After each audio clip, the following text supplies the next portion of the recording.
Сәлем. Сәлем, достым. Язның иң жылы, иң күркәм, иң ягымлы бәйрәме белән сине. Бигрәк тә сине гүзәл зат. Ни хәл? Каралы. Кем дип әйтимсең инде сиңа? Коллега дисәм артыграк кебек булып тоела. Менә син бераз мөлаемлырак була беләсеңме? Елмаеп, ягымлы тавыш тембры белән сөйләшә аласыңмы сине? Менә халыкара хатын-кызлар көне уңаеннан булса да. Бигрәк тамак кисәвенә әйләнеп барасың бит инде. Минем эшем шул. Бу сиңа болытлар арасында аяк асландырып утыру түгел инде. Һәм кешеләрнең тискәре якларын мин синнән яхшырак беләм. Һәм хатын-кызлар да бик беләсең килсә, алар күбрәк. 8 мартмы ул, 9 мартмы ул, гүзәл затларга карата минем фикерем үзгәрмәячәк. Беләсең килсә, менә шул гүзәл затларыбыз булачак әниләр. Яңа тормышка сулыш өрүче кешеләр. Хатын-кызлар бит алар сафлык, матурлык, чисталык. Өстән караганда гына шулайлар. Юк, алай түгел. Нәкъ шулай. Юк. Нәкъ шулай, бәхәс. Бәхәс. Эфирда Яшьләр тукталышы.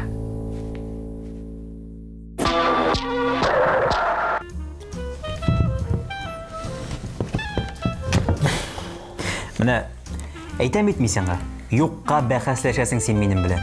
Син менә миндәге хатын-кызларның гүнахлар китабы белән үзеңдәге изге эшләр китабын гына чагыштырып кара әле. Чагыштырырлык та түгел бит аларны. Беләсең килсә, хатын-кызларның яхшы сыйфатлары белән язылып тутырылган китаплар миндә берәү генә дә, икәү генә дә түгел. Алар тулы бер китапханә булып оешкан. Нәрсәне көләсең? Син уйлыйсың ди хатын-кызларны ярату мөмкин эш түгел. Әлбәттә. Һәм менә сиңа мисал итеп әйтәм. Менә егетләрне күз алдына китер. Алар хатын-кызлар өчен бәйрәм көненә матур чәчәкләр алалар. Рестораннарда өстәлләр белешеп куялар, киноларга билетлар табалар, әниләрен, апаларын, сеңелләрен, үзләренең якын кешеләрен хөрмәткә төрәләр, алар өчен кыйммәтле бүләкләр сайлыйлар. Бар, ни өчен эшләнә? Димәк, хатын-кызлар гүзәл затларыбыз моңа лаек. Балам, син 23 февральдә кайда идең соң? Иң беренче кибет тиштәләреннән бритлар юкка чыкты. Аннан соң дезодорантларны алып бетерделәр. Әйтерсең лә ирләр алар өчен гомергә кырынмаган, юынмаган затлар. Кайда монда дөрестлек? Дөрестлек синең битеңдә, синең кыяфәтеңдә. Менә син үзеңә кара, син күзгә соңгы тагын кайчан карадың? Менә син кырынмаган, чәчең таралмаган, әле кыяфәтең турында әйтәсе дә юк инде. Беләсең килсә, хатын-кызлар ир-атларны гаилә башлыгы итеп сайлыйлар. Хатын-кызлар күзләреннән караганда, ир-атларны алар һәрвакыт чибәр, пөхтә, ыспай, ныклы, терәк булып күрергә күнеккәннәр. Алар үзләренең нәрсә теләгәнен үзләре дә белмиләр. Белми дип уйлыйсыңмы? Әлбәттә белми. Яхшы беләләр шул, менә кара. Кыз кешегә нинди егет кирәк дигән сорауга акыллы, тәртипле, матур дип җавап бирәбез. Кемгәдер чибәр, сүзгә тапкыр егет ошый, ә икенче берәү җитди, калын кесәле кияү эзли. Шулай да кем икән соң ул мәркәзебезнең иң танылган буйдагы? Дима Билан, Modern Talking, Александр Рыбак һәм тагын башка бик күп дөнья күләм йолдызларны кем берләштерә? Җавап бер. Федераль каналларда чыгыш ясап зур уңышларга ирешкән үзебезнең татар егете Рузиль Гатин. Рузиль шибәр коллегасы Әдилә белән яшьләр тукталышы тапшыруында алып барды. Инде шул вакытта да яшь егеткә фанаткалардан җылы мәхәббәт хатлары аз килмәде. Яшьләр тукталышы. Сөйкемле, аралашучан, акыллы, өстәвенә аягында нык басып торучы Рузиль исемлекне ачып җибәрә. 4нче баскычта мөлаемлелеге, тыйнаклыгы һәм матур җырлары белән күп кызларны үзенә гашыйк иткән Илшат Галиев. Акъюл төркеменең солисты мәхәббәт эзләүне үзебездә үк чыгып килүче «Син минеке, мин синеке» тапшыруыннан башлап җибәрде. Анда да шибәр туташыбыз 3 егет арасыннан Илшатка өстенлек бирде. Кызларның күңелен әллә дәртле көйләр, әллә инде Илшат үзе әсир итә. Тик танылып килүче җырчының йөрәге инде буш түгел. Кызлар, Илшатның сезгә киңәше бар. Татар егетләр арасында бик күп шәп егетләр бар. Әгәр дә сезгә кызлар мин эшем икән, минем шикелле эзләп табыгыз инде. Менә шул гына инде. Гүзәлләрне күреп минутлык хискә исергән Саба егете Фәнил Вакказовны танып белмәгән кеше юктыр. Шоумен, җырчы, күпләрнең йөрәген урлаган Фәнилнең үзеннән тыйнак, шибәр туташлар ошый. Юмор хисе булырга тиеш. Кыз шибәр булырга тиеш. Спортивный булырга тиеш. Мотор киенергә тиеш. Үзен карарга тиеш. Егет сәхнәдә чыгыш ясаган вакытта кызлар суларга да оныта. Бронза медальясы Фәнил Вакказов. Күп кызларның хыялын укымышлы, белемле егет белән очрашу. Шуңа да икенче баскычта Тимур Сөләйманов урнашты.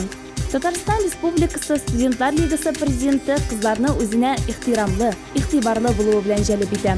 Тимурга карасаң, менә ул чын джентльмен диярсең. Күптән түгел Зиннур, Ингәрәй, диджей Шәкерт буйдак тормышын сызып ташлап гаиләле булдылар. Шул рәвешле бүгенге рейтингыбыздан төшеп калдылар. Кем соң ул? Кемне әле һаман да үзенә карата алмыйлар? Танылып килүче актер, пародия остасы һәм бик сөйкемле егет Эмиль Талипов күп кызларның хыялы. Халык әйтмешли, сөйкемле сөяге бар күрәсең. Ой, оныттыгыз. Нәрсәне оныттым? Телефон номерыгызны бергәнтыгыз. Кызлар тарафыннан игътибар үзәгендә булган Эмиль чынлыкта исә уялчан һәм тыйнак кеше. Ә кызлар кемгә гашык икән соң? Сәхнәдәге Эмильгамы, яисә инде тормыштагымы? Ничек кенә булмасын, Эмиль Талипов беренче урында.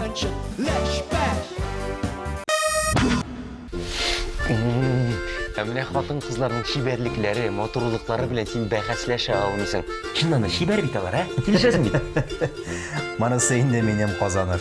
Хатын кыз ни кадәр шибәррәк булса, ул шул кадәр еш соңга кала. Һәм монда аңа ярдәмгә көзгә килә.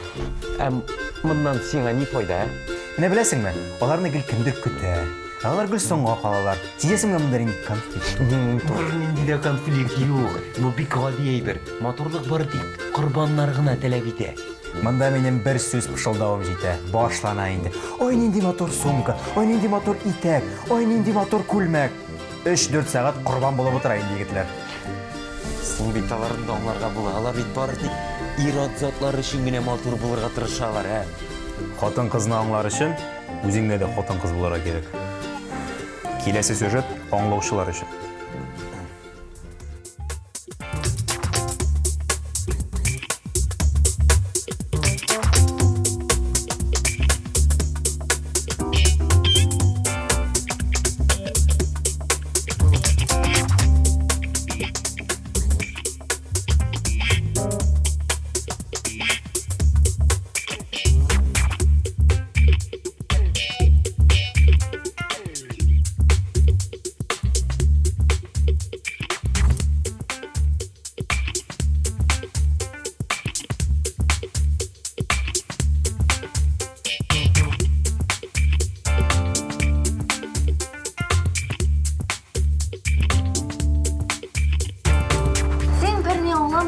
Күзәтәсеңдер хәзер, бонусы да бик гади. Әлеге кадрлар уникаль кадрлар. Без Луизаның гардеробын тикшерәбез. Дөрестән дә Зәйнәп минем әйберләрне хәзер икегә бүлде. Менә буларын уялмыйча киеп була, чөнки әле алар һаман да мода үзәгендә. Инде менә буларын Зәйнәп пенсияга чыгарырга тәкъдим итә бугай. Бит кеше бит пенсияга чыккач та эшләп йөри. 70-80 яшькә кадәр эшләгән кешеләр бар. Димәк, бу әйберләргә дә яңа сулыш кертеп була. Әлбәттә. Кайсысыннан башлыйбыз? Өстә ятканнан бу кара кофтадан. Традицион сораудан башлап җибәрик. Зәйнәп, башыңа нинди уй фикер килде? Әлеге кофтаңга нинди яңа сулыш кертәчәксең? Нинди элементлар белән бизәячәксең?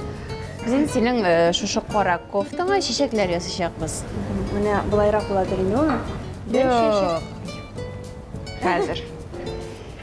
Ал кулыңа энә. Энәдән тышсың әле тагы ефәк яки атлас тукыма, сәйләннәр кирәк булачак.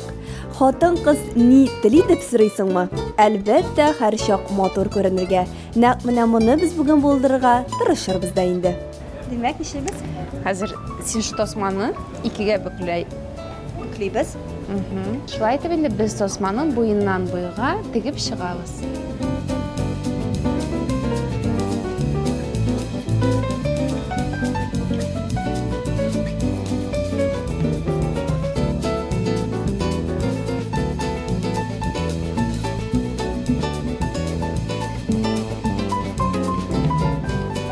Хәзер инде без менә булай тегеп чыктык. Хәзер инде шушы гади генә юл белән без шуны чәчәккә җыябыз, әйе. Плеп кенә моторлар. Сүтелеп китмәсен өчен чәчәгебезне яхшы итеп беркетәбез. Тагын нинди аксессуарлар белән киемнәрне бизәп була? Мәсәлән, джинсы, шалбарны нәрсә белән бизәп була?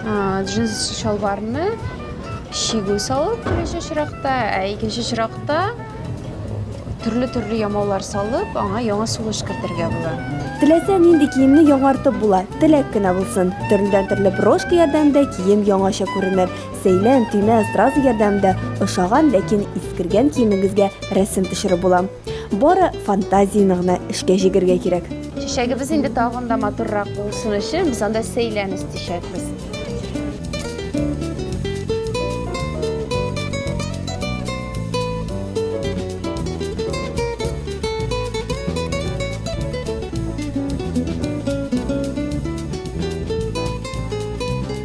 Чәчәкләребез әзер, аларны бары тик инде кофтага беркетәсе генә калды.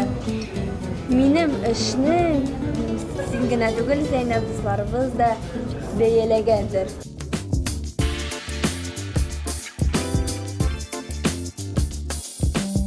Луис, сине күпме көтергә була инде? Гафу, Зәйнәп, мин хәзер шундый егет белән таныштым. Синеңки шул булыр инде. Менә Луис, күрдеңме? Егетләрдә танышыр өчен һәрчак кибеткә чыгарга кирәк. Иске кием өстендә булган килештә аларның игътибарын син җәлеп итә аласың.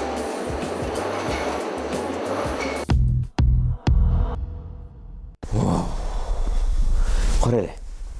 Менә мин бер нәрсәне аңлый алмыйм. Ни өчен син хатын кызларын шул кадәр яратмыйсың? Ни өчен син аларны күрә алмыйсың, а? Кем әйтте яратмыйм дип? Киресенчә бик яратам. Чөнки аларны чыгырыннан чыгару бик җиңел. Барлык кызлар да үтә көнче. Соң көнләшүнең кемгә кайчан зыян китергәне бар? Ак көнләшү бит ул кешене бары тик үстерә генә, алга таба этәреш бирә. Син иптәш күктән җиргә төшеп минем белән бераз тәпи-тәпи йөреп кара әле. Нинди ак көнләшү, нинди үсеш. Кызлар бит хәзер егетләрдән дә булайрак.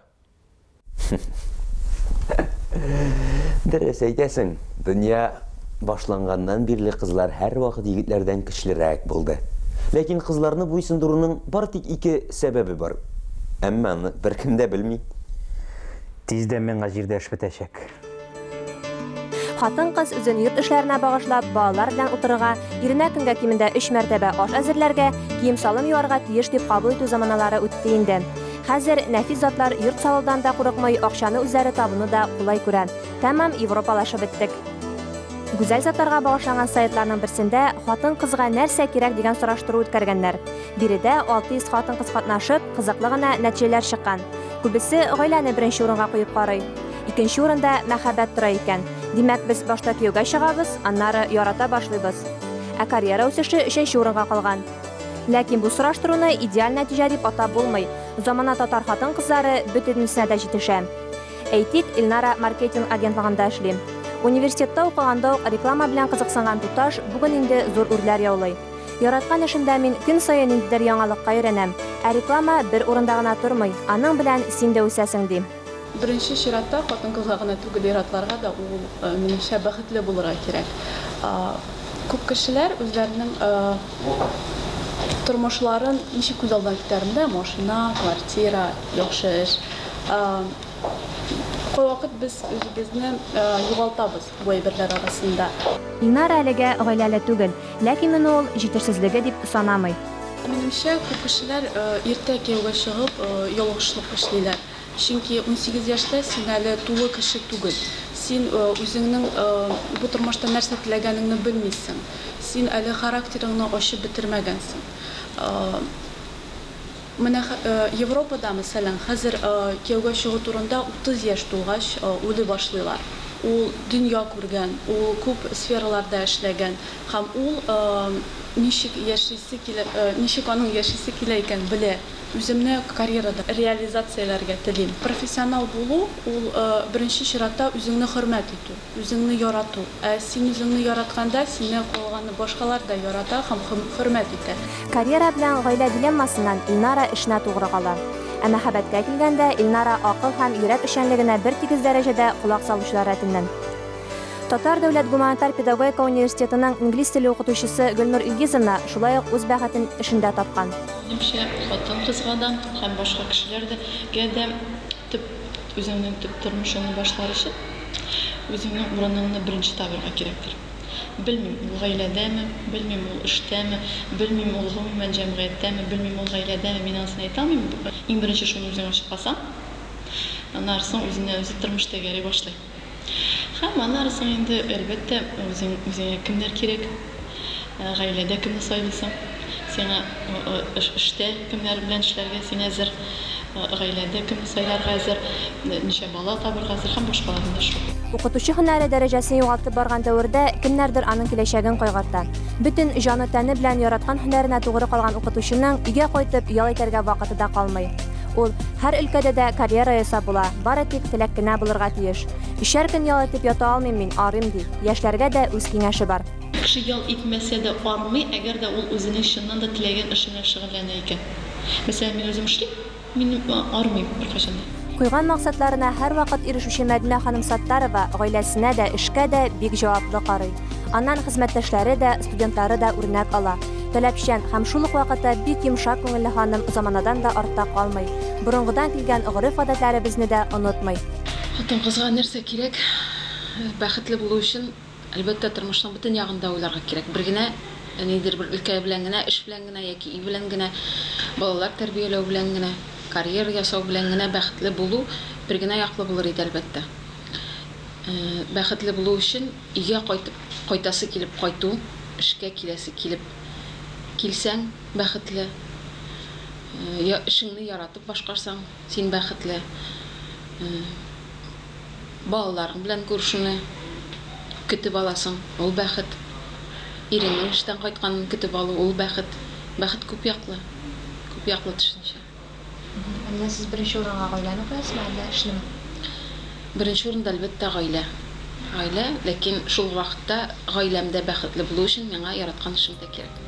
30 ел дәвамында кеше психологиясын өйрәнгән Зигмунд Фрейд та тормышта хатын-кызга нәрсә кирәк дигән сорауга җавап тапмаган. Кешелек дәвамында һәр кеше өчен актуаль булган әлеге сорау бүген дә җавапсыз кала бирә.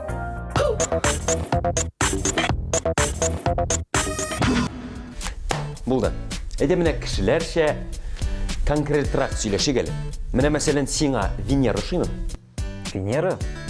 Юк. Ул бит күбрәк сезнекеләргә охшаган. Тукта. Ничек инде безнекеләргә? Ул бит синең коткаңа бирелеп бер кибеттән икенче кибеткә чаба, матур күлмәкләр сайлый, сәгатьләр буе көзгә алдында вакыт үткәрә, җитмәсә өстенә соңга да кала. Аның каравы ак көнләшү белән генә көнләшә, гайбәт сөйләшми, тырыш. Менә мин сине үз сүзләрең белән үзем тоттым. Димәк, бу сүз барлык кызларга да кагыла. Мәсәлән, Диләрне генә ал, Гөлназны, Сөмбел, Луиза, Рамил апаны әйтәсе дә юк инде. Бу сүзләр барлык хатын-кызларга да кагыла, Кара әле, сиңа ничә яшь ул? 3600. Нәрсә? Менә миңа да шул тирә. Без нәрсә шул гомердән бирле шушы фикергә килеп җитә алмыйча бәхәсләшеп йөрибез уни? Тынычланырга кирәк. Эфирда музыкаль тукталыш. Төрле жанрда иҗат итүенә карамастан, аның һәрбер җырында күңел җылысы һәм тирән мәхәббәт хисләре ята. Ә үзе соң ул ниндирәк кеше? Хәзер без барысын да белербез. Эфирда музыкаль тукталыш һәм бүген бездә кунакта Илназар. Сәлам, Илназар. Сәлам, дуслар. Казан егетләре проектын оештыручы, Дебер Шатрның солисты Илназар бүген соң ничек тормыш итә? Нәрсәләр белән янып йөрисең гомумән? Илназар югалып калмады. Хәтта бик яхшы итеп җырлар язабыз. Илназар эшли. Илназар яши, самое главное. Күптән хыялым бар иде шушы шансон рәвешендә эшләп алырга. Менә шушы җырларымны шушы рәвештә сынап күрсәтергә, халыкка күрсәтергә тырышып карамакчы. Вот Аллага шөкер килеп чыкты, ул бара самом деле. Жанрга килгәндә Илназар менә төрле стильдә язган дип әйттең син, әйме? Менә чагыштырсак та үзебез, ул минеке җыры һәм бухгалтер кызы.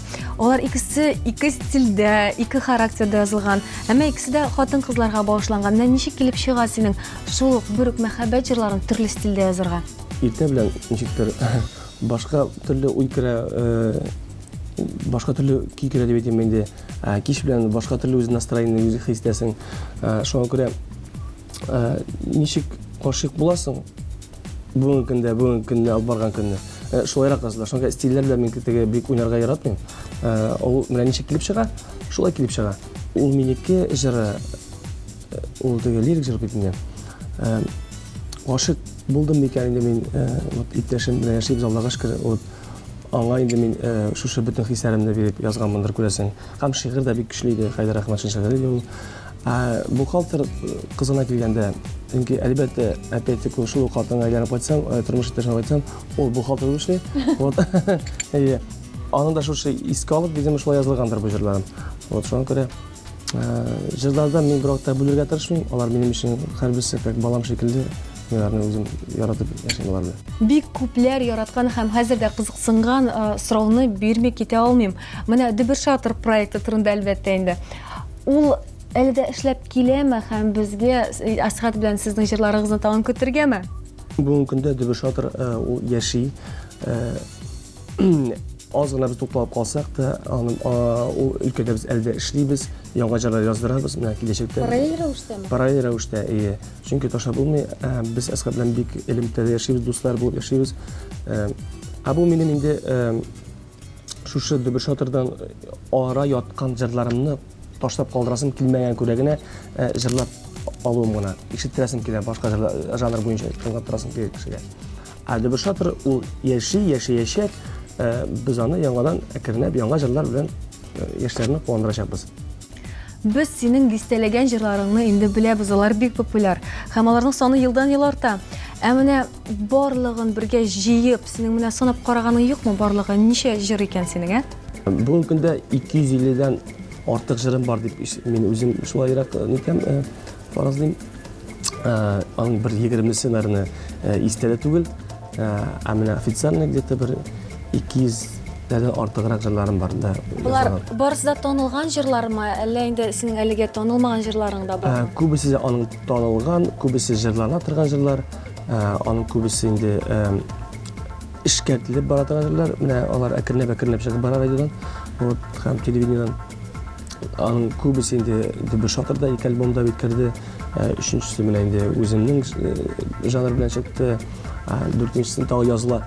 Вот шуңа күрә Аллага шөкер, Аллаһ Тәгалә миңа шушы илһамны биреп тора да, гитараны теге бик еш алмасам да, алсам бер хит язмыйча мин утырмыйм.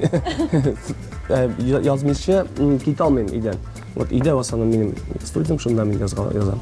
250 җыр авторына шундый сорау бирәсем килә. Менә каян шул кадәр илһам алына? Менә кайберәүләр бар тик яңгыр яуганда гына язалар, кайберәүләр бар тик төннә генә. Бар шундый кешеләр, аларга гомумән шигырь бирәләр икән, менә иртәгә язырга кирәк, алар утырып язалар. Синең ничегрәк бара бу процесс? Ул илһамны алдыйсым килми, сөйләмәй торган урыннарда бар ничек килгәнен, аннан соң бар. Менә тәмле итеп ашаган вакытта да килергән может, шуңа күрә төрле чак була. Аны мин әйтә алмыйм. Әйтләр бит инде шагыйрьләр утырдылар, андайлар язылар. Минем менә нинди ситуациялар мин булам, мин бәлким дусларым утырсам, килергән мөмкин илһам. Анда бер җирдә утырсак, хатын белән без, иптәшем белән без берәр тема кузгатабызга, анда килергән мөмкин. Шуңа күрә мин әйтә алмыйм, мин һәр вакытта, любой җирдә килергән мөмкин. Махсус яшьләр тукталышы тамашачыларына үзенең иң яраткан, я булмаса яңа берәр җырыңны башкарып китмәссеңме, Илназар? Моңсу күзле ат дип атала, мин күптән түгел яздым бу җырымны. Сүзләрен дә ятлап өлгерә алмадым. Шуңа күрә хөрмәтләп мине тыңлап карагызлар шу җырымны. Моңсу күзле ат. Куе кара томан арасыннан бер ат каршыма атлый. Адашканмы, югалганмы, жанына урын тапмай. Үзе аппак, үзе матур, моңсу күзләре аның. Сагышымны бушатасы бит, сили алмыйм моң зарын.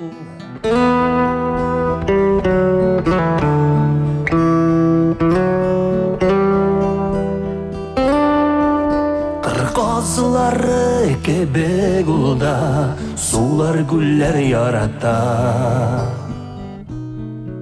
Аккыш гүлләренә барып, күңелләрен юата. Кояш белән уянада, кышлар белән серләшә. Мин дә аны якын күреп, аккышым дибендәшәм. Кояш белән уянада, кышлар белән серләшә. Мин дә аны якын күреп, аккышым дибендәшәм. Күрәсең, хатын-кызлар турында сөйләшер өчен хәтта безнең гомерләрдә кыскарактыр инде. Ә тапшыру вакытына килгәндә ул шикләнгән. Бәйрәм белән сезне кызлар, туры юлдан язмагыз. Менә бит. Һәр вакыт шибәр, мөлаем, безне сөендереп торучы гүзәл затлар булып калыгыз. Май кояшыдай безне һәр вакыт җылытыгыз. Һәм тапшыруыбыз адагында һәр вакыттагыча халык әйтеме. Ирне ир иткәндә, җир иткәндә кеше ул хатын-кыз. Ирне бар иткәндә, юк иткәндә кеше ул хатын-кыз. Ни өчендер менә бездән генә сораган кеше юк. Булды инде, Альберт. Яра җитерин, тынычлан, аңладык бит инде. Син дә шулай ук һәр ират кебек хатын-кызларны гүзәл затларыбызны яратасың, хөрмәт итәсең. Аларга бары тик яхшылык кына телисең. Ләкин ниндидер сәбәпләр аркасында моны таный алмыйсың. Шулай итеп, дустым, ярты сәгать дәвамында синең белән шайтан үзеннән фикер йөртүче Альберт һәм саф хисләргә генә омтылучы Алмаз булдылар. Ләкин онытмагыз, барысы да сез гүзәл затлар өчен. Киләсе очрашуларга кадәр сау булыгыз. Бәйрәм белән барыгызны да, сине дә.